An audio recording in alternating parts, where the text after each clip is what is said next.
and welcome to Stretford Paddock. This is Round Our Way. My name is Joe Smith. I'm joined by Scotty. How you doing? I'm good, man. Wednesday afternoon. It's blistering in Manchester. It's so hot, isn't it? It is so hot. I got the bus here. I got the 192. The best bus in Manchester. Oh my God. Someone sat next to me who smelled so much like donuts. I thought they must have powdered sugar on them. It was delicious. You know when someone sits on your bus, like, fucking hell, they smell. Yeah. Delicious. See, when I've got the 192, it should usually smell of illegal substances. Yeah, exactly. Yeah, there was a little bit of that as well, but I didn't want to mention that. Okay. How are you doing today? I'm good, man. Yeah. There's a lot to talk about. We've got some questions. We put some questions in the community section. Get your questions in the comments as well. We've got a few news items that we're going to be going through, talking about Antony, talking about these dividends that are coming out on Friday, how that relates to the transfers. Also, it looks like every defender or defensive player at the club is basically free to leave, and we aren't replacing them. So which one of those three do you want to start with? Should we kick off with the defenders? Let's kick off with the defenders. So talks progressing over Dean Henderson to Forest on loan, looking like it's probably going to happen. Start with that. Are you happy he's leaving? Is it? Well, I'll put a situation to you. Okay. I always find it slightly strange when a first-team squad player, or a squad player like Dean Henderson, he's on the bench every single game. He's not someone like, Lee Grant who comes and goes or however it is, leaves before the new manager has even had a training session with him. Does that surprise you a little bit, or do you just think it's probably time for him to go elsewhere? Not really. I think that he's aware that he's not going to overtake David De Gea as the number one at Manchester United, and he probably has ambitions to be the number one at another club. So I'm not his biggest fan, really. And I mean, there's a lot of rumours that he's been one of the ones regarding the leaks coming out of Old Trafford, isn't there? Mm. Would you put that ahead of, like, if you're leaking, I don't care how good you are, you can go? Or yeah. Do you think that's like... It is bad, It's snide, isn't it? Yeah, it is. You can't have that sort of Machiavellian sort of snidiness within the changing room.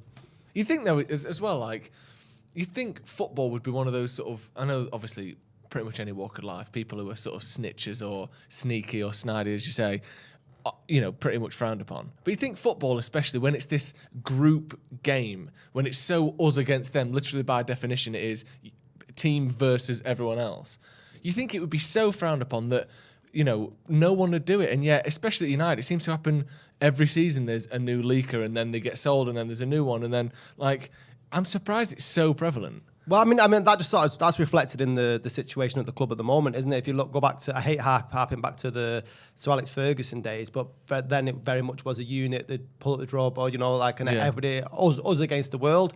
And nowadays it just seems like there's little cliques within the United dressing room, and that's why we're seeing all these sort of leaks. And it's just gossip queens. And I mean, I wouldn't mind just get on and do your job. I know it's shit, isn't it? It's embarrassing, actually, to be honest. It is. Like, if I was in a football team, I might be crap. I might never start, but I won't be sneaking about leaking stuff to newspapers or to journalists or whoever. Yeah, I agree with you. United are bad at the moment, yeah. Right? But we're not as bad as some of the other clubs. No. Are there as much drama coming out of any other changing rooms in the Premier League as much as there are at Old Trafford? Spurs are awful. Arsenal have had a bad season. I don't see the same sort of bitching going on. No, I don't. And I don't know whether it's just because United get more headlines. Maybe. Whether, if Tariq Lamptey comes out and spills the beans on Brighton's changing rooms, maybe no one cares. I don't know if it's literally just down to that, but it does seem as though we've got an attitude problem above how sort of bad we are on the pitch. Like, we're crap, but... it's us and Arsenal in the Europa League, and it doesn't seem like they've got such problems that we have. Is it a managerial problem then? Should people like Solskjaer or Ralph Rangnick before that, is that something that they should be nipping in the bud? Maybe, yeah. Although Arnold was saying the other day, when he was chatting to the fans about how one of the leakers or the leaker has left now. The leaker has left. Like the Cluedo? The leaker has left. Right, okay, let's work it back. Yeah. So he's gone now. He was here, like... Definitely Matic. Do you think it was? No. I wonder who it was. He was left. I reckon he's turned into a TikTok star. Maybe. Pogba seems too obvious, doesn't he? Because he's like the whole virus thing from Jose, the whole, like, he's the most controversial player that's left. But I wonder who it would have been. I don't know. There's like, people said it was Jones, people said it was Henderson, people said it was Lingard, Pogba, Matt, like everyone who's there at some point. Rashford has been accused of leaking stuff, so probably just none of them. probably Solskjaer himself. Talk about Antony. Oh, actually, no, sorry. Let's move on to some more defenders. We'll come to Antony in a minute. Wan-Bissaka and Williams, according to the MAN, have been told they can leave. Eric Bailly is available for 8.5 million, according to Paul Hurst. United willing to listen to offer for Bailly again. Jones, Antoine Zabi, and Jones and Bailly have outlined their intention to leave United to their teammates. That is almost everyone in it. So Wan-Bissaka can go, Williams can go. That's a left back and a right back. Bailly can go, Jones can go. That's 2 centre backs and a goalkeeper. That's a full back 5 that we're just letting go. Yeah. Like, would you want any of them to stay? No. Sure, but I read today that Ten Hag's inherited a side that's the Manchester United squad now has 13 defenders that have all played first team football within the ranks. Yeah, it's a lot in it. And you look at the sort of wage structure and why we're not signing new players. And if by them players that you mentioned leave, maybe find some money towards the transfer budget, then we might find like a central defender coming in. Because I think even though we've got that many defenders, I think you put all 13 on the pitch, we'd still struggle to not ship as many goals. Yeah, exactly. Like you talk about there about the money coming in. So I know obviously wages aren't a lot, but over a year, you know, Phil Jones probably on 4 or 5 million quid, Eric Bailly the same, Wan-Bissaka similar, you know, Williams probably far less than that. But then you add on an 8 million here, a 5 million here, a 15 million here, 20 for Wan-Bissaka or 25 for Martial. All of a sudden, there's 40 to 50 million quid coming off the wage bill and or transfer fees. Then you add that to that kind of reported 120 million that we're looking at. You're edging towards 200 million quid there without having to make any sort of mega sales. And again, what is it, 300 grand a week that's come off from Pogba and 150 for Matic. I think it could be around 200 million quid we've got to spend this summer. That's pretty substantial, isn't it? It should be. Yeah. But how many times have we seen Manchester United sell players and then not have the money sort of reinvested back into the squad? When we sold, was it Lukaku? Did we see the money go straight back into the squad with another like-for-like signing? Not really, no. Ronaldo was replaced with Owen and Overton. Oh, but how good was Overton, eh? Not as good as Tony Valencia. Was it Valencia that season? So it's great that the money might come in, but I wouldn't trust the Glazers to put the money back into the transfer fee. But I mean, wasn't Richard Arnold saying that the money's there already, but that we don't need to make any sales to sign players? Well, you talk about the Glazers. I don't know why you think they wouldn't reinvest that money, because they're, you know, it's not like they're about to take 11 million quid out in dividends and keep it for themselves, is it? Oh wait, no, they are. On Friday, the Glazers will pocket £11 million in dividends. Net debt has increased by 52 million quid, up to that's 11%, to £496 million. Overall, the club's total debt amassed now stands at 591 million quid. Now, I think it's slightly more complex than to say put that 11 quid towards Frankie de Jong, because at some point you need to set a precedent of what a player is worth and stick to that. But the fact that they're taking fucking 11 million quid out when the debt is increasing by 52 million, that just doesn't make sense, does it? They're meant to be businessmen. What good business is that? Well, they'd say it's good business if they can manage to put 11 million quid in their back pocket, but I completely agree with you. Just for me, it sort of conjures up the image of a hyena picking at the carcass for the last little bits. How dare you take money out of a club that's already struggling with the amount of debt? Does that happen at any other club around the world? No, well, our owners have taken more out in dividends than any other owner in, you know, any of the top leagues in Europe. The thing is, no one else does it like that. It's not illegal what they're doing, though. No. And as horrible as every single United fan feels about the way they're running the club and taking the money out, questions need to be asked, and I've said this a long time, is that how are they allowed to have a business model where that's allowed to, with what is or what was the biggest football club in England and Europe? It's mad as well that, like, a dividend theoretically is meant to be a sort of slightly lower tax payout based on the profits you've made in a year or whatever. How can you call anything profit when you've got 591 million quid debt? Like if you've got a credit card and you're in £2,000 in your overdraft on your credit card, and you put 50 quid in, you ain't got 50 quid in your account. You've got minus 1,950 quid. That 11 million quid should just take that off the debt. Yeah. What structure is it when the money's so big that it doesn't work like everyone else's money anymore? You can be nearly 600 million quid in debt and still somehow have made profit that you can then take money out of that profit. How is that happening? They don't have to justify it to anybody. I mean, obviously, the fans can protest and stuff. It's just they're allowed to get away with it, and long will it continue until they leave. I just can't. Why would they change it? No, right, they're not Manchester United fans. They might own the club, right? Yeah. But say you owned Liverpool. Oh, imagine. Right. Imagine what you'd do with it. And they were 500 million debt. Yeah. Would you take 11 mil out of every season? I'd take more than that. I'd take fucking 70 million. I'd be like, Salah, how much can we get for him? I'll have that. What would you, if you did own Liverpool, how would you do it? Because you wouldn't want to just sink them, because that's too... Then your fund's over too quick. It'd be really painful. What I'd do is I'd fund them so they've got a team that can get to the Champions League final. Yeah. Sack the manager on the eve of it, and then I'd go in net for the final. Oh, that'd be so good, wouldn't it? Basically, what Daniel Levy did with Jose Mourinho before the League Cup final. Yeah. You're sacked. Ryan Mason is now the manager for the League Cup. That is what someone who hates Tottenham would do. A manager with one of the best final records in football history in Jose Mourinho. We got to the final. You're annoying, so we're going to sack you and put a child in a suit as the manager of the football team. I loved it when they did that. I would love the team talk of that. Oh, I can't even imagine what he said. It was hilarious. The thing is that if you go in net, you're going to get a lot of like stuff thrown at you, aren't you? Well, like footballs. Footballs and abuse. You got to be more subtle than that, I think. Although that would be more fun. I think you just slowly stop doing things. So you slowly stop watering the pitch. So the pitch is just dust. Stop cutting it. And the grass cutting it. The grass is that long, and then it all dies and it goes. And we'll replace it. But they've got 6 weeks of just playing on absolute, basically an ashtray. And then we've got to turn the floodlights on at the training ground. So in winter they can't. Like just bits like that. Really just affect them long term. That's what I'd do. Sadistic job. It is actually. Let's have a look at some of the comments. 20 Legend says United needs to bring in Edwin van der Sar as football director. Clearly knows what he's doing. Yeah, maybe. I think it's. I won't say it's easy because obviously it's a difficult job at Ajax, but it seems as though the structure at Ajax allows someone who's pretty inexperienced like Van der Sar was when he went in there to go in and be successful. I can't imagine someone coming in, who would be a sort of equivalent to bringing at United, Paul Scholes, for instance, and just making him the football director. I don't think he would like be Darren successful. Fletcher, isn't it? Exactly, but he's that slightly lower role of. I don't really know what Darren Fletcher's doing, but I like him. Yeah, I mean, I've heard a lot of people say they don't know what he does at Old Trafford.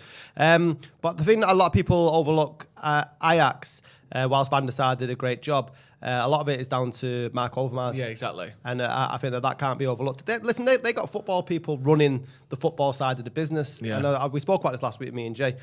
United don't have that. They have money men. And as long as you've got money men there, they're going to be chasing one thing. They're not chasing the success of football. No. And I'd love Van der Sar there because he just seems like a stand-up guy. Obviously done a good job at Ajax. But I think Mark Overmars was the sort of pinnacle, until he started doing a text message thing. And to the Ajax's success. So this is my question marks when Ten Hag was linked with United is he thrived in a footballing environment that was above him. Yeah. Now it's a completely different kettle of fish. No, he seems very good, Van der Sar, as a keeper, I think. As far as I'm concerned, that was a good joke. Thank you very much. Right, here's some questions from the community section. 3 players that you will think will impress in pre-season from the youth system. So I'm going to allow, James Garner and people who've been out on loan, Brandon Williams even. It don't have to be players who've never started for United. Who do you think will have a good pre-season? So I'm not allowed to say James Garner. No, you can say it. Oh yeah, that's what I'm saying. Yeah. Well, I'd love to see James Garner come back, and I think with the mass exodus of midfielders and maybe more players that are leaving, I think he's earned enough when he's been out on loan. This is his second loan spell, isn't it? That he's coming back off to come to United and then prove sort of what he can do on a bigger pitch. I'm looking forward to seeing more of Zidane Iqbal as well. Yeah, he seems good, doesn't he? I like Hannibal as well. I like his attitude. I know it's a bit route one, but he's just good. Would you be overly asked? I mean, you might be overly asked, Go on. but if United go into the new season, don't sign anyone. Yeah. We're not going to win the league next year. I think nobody's deluded enough to think we're not going to win the league next year. I won't say no one. But yeah, most people aren't. Yeah, I mean, there might be one person out there with a bad gambling problem. If we just promoted a lot more of the youngsters and had that one season, of bedding in, because Ten Hag's got evidence of bringing the youth system through at Ajax. What are you expecting next year from Ten Hag? Really all I want from next season is it to look like the players have really gone for it. They believe in the system, that they're getting to a point where they seem to understand what Ten Hag is asking them to do, and they're getting to the point where they're doing it. I don't think the squad is good enough. Like you said, even if I think we have to sign at least one midfielder because we've lost 4. We've lost Pogba, Matic, Lingard. Actually, maybe just 3. But even so, Mata, there you go. Sorry, 4.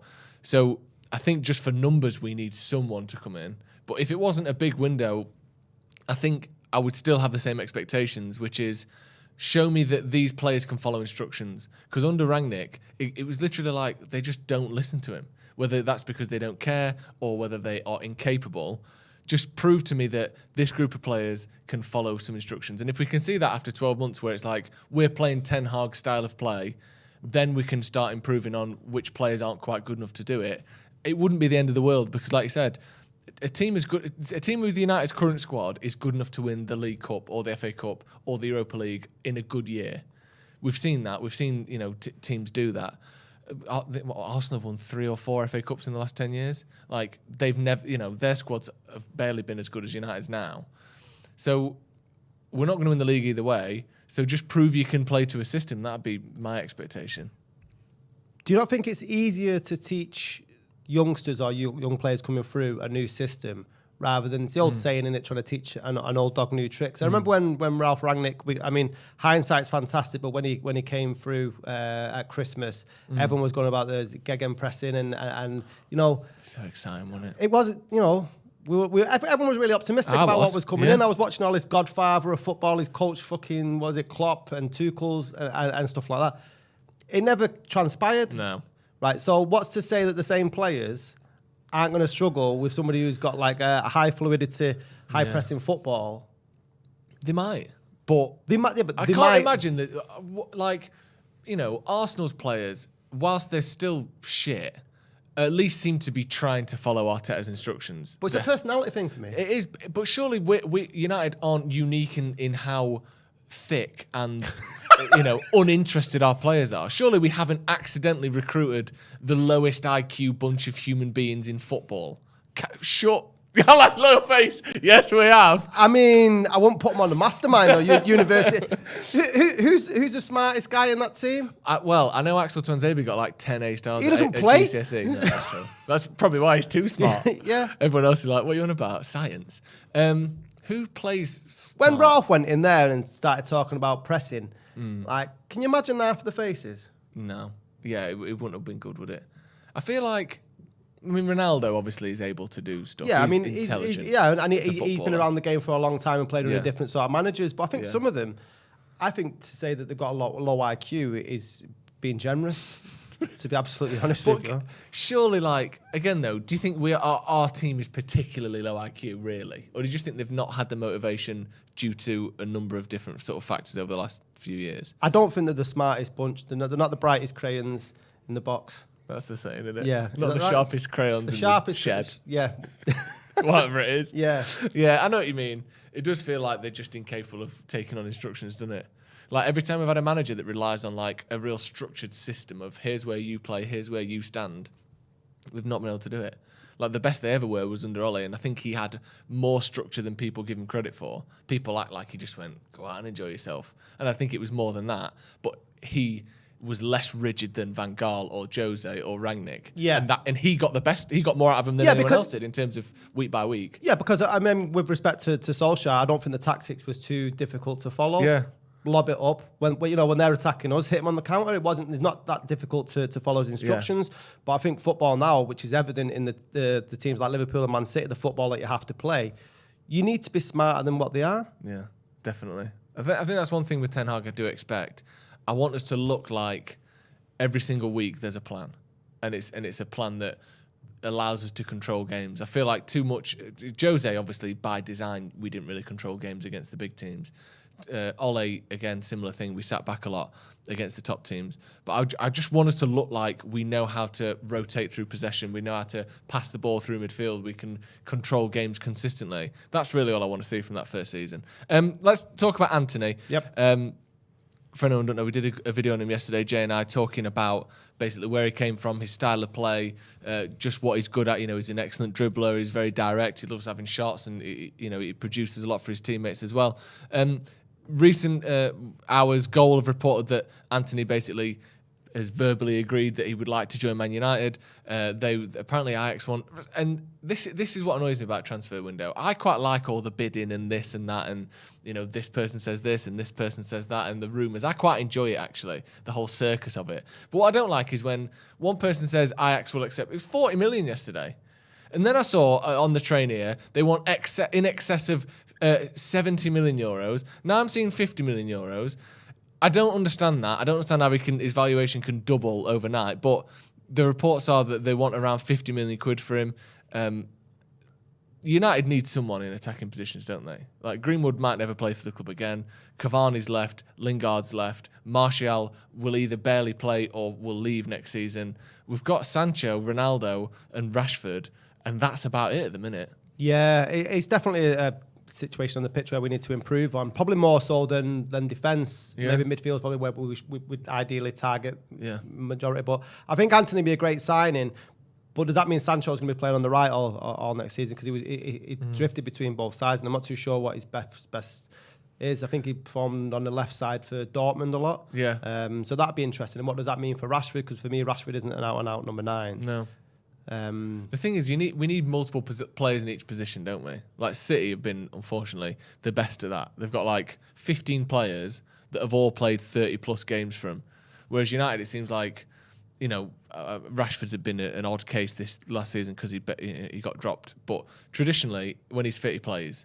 Like on the other side, it was Greenwood coming through, but it was Sancho again. If he's fit, he's playing.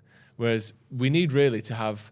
They can all be on good form, but Sancho plays 35 games a season, Rashford plays 35, Antony plays 35. There's enough minutes for them all to have first team, be first team players without having to one person be on the bench every week. Yeah, I mean, and if the figures are, I know they're fluctuating between what you've seen on social media, but let's say the 50 million, and then they get Frankie de Jong for 70 mil, that's your transfer budget gone. Is that enough? Probably not. But the thing, how big would our transfer budget have to be to sort the squad out this window? 400 million? What's a challenge for the League Cup? No, honestly. So to challenge for the Premier League, how big would our budget have to be? 500 million? 500 mil. And that's just not going to happen anyway. And you've got United tax on that as well, aren't you, where we have to spend more money, apparently, than everybody else. But when you're talking about fluctuating transfer prices, I never see it at any other club. Do you know, when like Haaland was coming, that's how much it's going to cost. Yeah. Even the Jack Grealish stuff last season with signing for Man City didn't seem to be as much of a Villa circus. Was like, it's 100 million, and then they took a bit and paid 100 million. That was it. Yeah. It's just every time with United, it just goes up and down, doesn't it? With the Antony signing, right, are you concerned that we just seem to be going for players that Ten Hag has coached previously? Because I put this on Twitter yesterday. What are Manchester United scouts doing at the moment? Right. Are they in Benidorm on a booze? I love it. I love it. Every single person that we've been linked with either currently plays for Ajax or has played for Ajax. Yeah, that's like before it was just just sign someone from the Premier League or who's English that everyone's heard of. That was the sort of under Solskjaer. That was it. Now it's just. Have you ever played in a kit that's red and white with a little Ajax badge on it? Do you know Eric? That's it. That's what it is. We're linked with De Ligt. We're linked with their fullbacks. We're linked with their central midfielders. We're linked with Martinez. We're linked with Antony. Like everyone. And De Jong used to play for him. Like that's literally the only criteria. Have you been around Ajax at some point?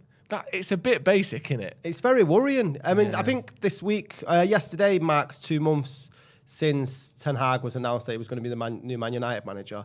So you'd expect that the contract was agreed maybe 2 weeks to a month before that. So we say beginning of April. I'm not having it that the conversation wasn't had when he was signing for United, that he's already identified what players he wants. So when people say that the transfer window's only been open for a couple of weeks, I don't buy into any of that. They should have been doing it behind the scenes. But now it's like, we're going after Timber. That's not gone through because Louis van Gaal's still a bitter and twisted old man, which I quite admire the shithousery of it, to be absolutely honest. Yeah. But why would Antony playing Brazilian, isn't it? Yeah. But it's just, what are United scouts doing? Not a lot. I know we say this a lot, but you look. We went. We did on the podcast. If you haven't checked it out, check out the Paddock podcast from Monday. We went through pretty much all of Ten Hag signings as Ajax manager.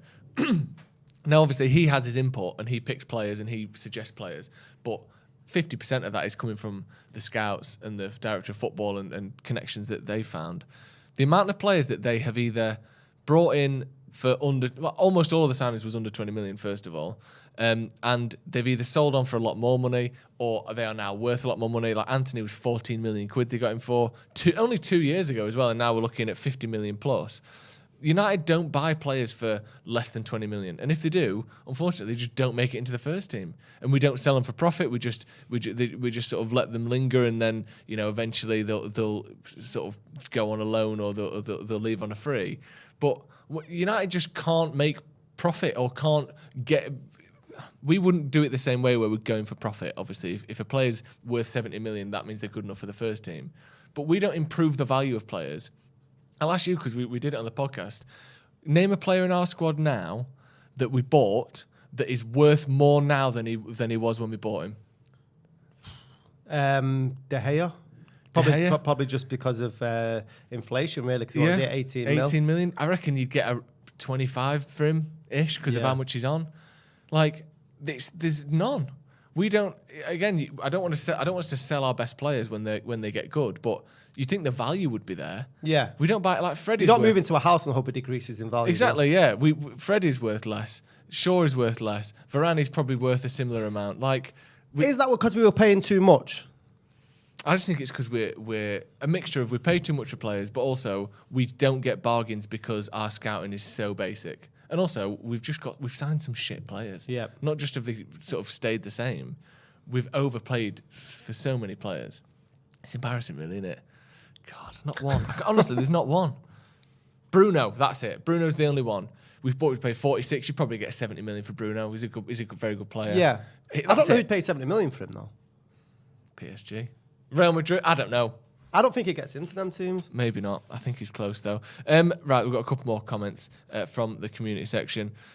Someone asked, and you answered this last week, shouldn't this be called Round Our Way? O-U-R. Okay, so for the last time, Round Our Way, A-R-E, is how it was spelt on the B-side of Oasis single Wonderwall, and the song is about growing up in Manchester and playing football is part of the lyrics. So me and Jay, who usually do it, came up with the name Round Our Way. Yeah, why ain't Jay here today, actually? Because he said he's had enough FaceTime people have had enough Jay Motti on the screens. Well, that's just simply not true. They love him. I said that to him. Look, here he is. He's there. Here he is. Well, yeah, you're giving it all this.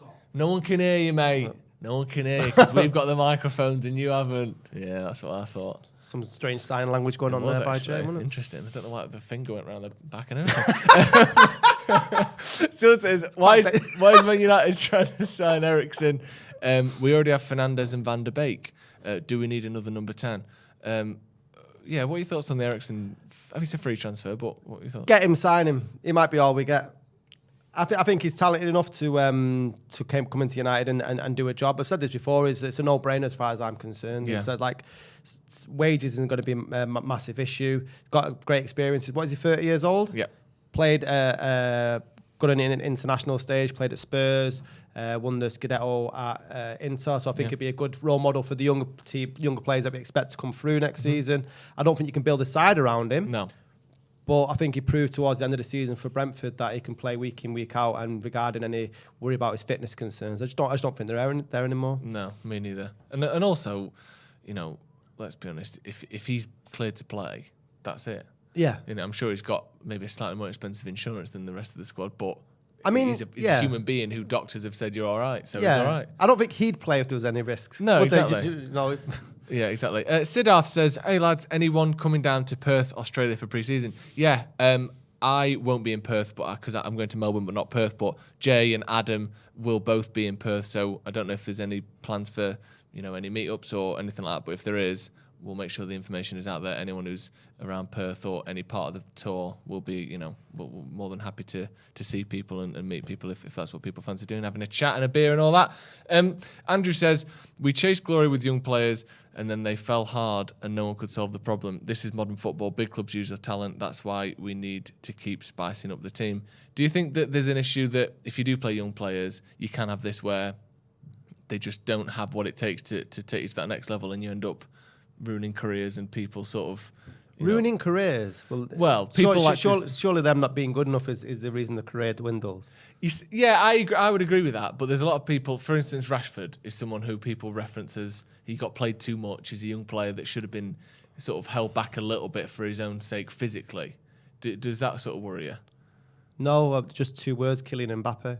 Yeah, he plays every week, doesn't he? Week in, week out, and plays on an international stage. I mean, the thing is with Rashford, I think Solskjaer done him a dirty playing him through injuries, but because United were playing so bad at the moment, we were over-reliant on him. Yeah. But I think the cream will always rise to the top, and if you're good enough, then it'll be evident on the pitch. but where Marcus Rashford needs to step up this year, and it's more about attitude. I think he's got the ability, but I think we need to realise that he's better out wide than going through the middle. Yeah, definitely. The link to the Antony video that I talked about before that Jay and I did yesterday is in the description, and also the links for the Sloppy Joes podcast and the Scotty and Motti podcast as well are also in the description, so make sure you check that out. Where can people find you? Twitter, Arkid, ARGH Kid. Very good stuff. Thank you for having me. That was good, man. Was I a fair replacement for Jay, or are you just looking forward to next week? I'll be honest. You got far more insight into how football and Manchester United operate than Jay Motti has ever had. That, isn't it? It's funny because I always see him on Sky and stuff like that, and he hasn't got a Scooby-Doo. What he's saying? Yeah, I know. He reads and cue cards. And you're one of his closest friends as well. I'm just honest. Very interesting, very interesting. Jay Motti, I hope you heard that. I hope you heard that. No, I heard every word. Yeah, I bet you did. You heard every word. Having more insight than me isn't much of a compliment, he says, but that's why we like Jay. Facts are facts. Facts are facts. Thank you very much for joining us. Check out Round Our Way next week as well. And tonight at 9:30, Jay and I will be back for Transfers Live. All the latest news, breaking news on Manchester United's so far floundering transfer schedule. Thank you very much for joining us. Hit subscribe if you haven't already. We'll see you in a bit.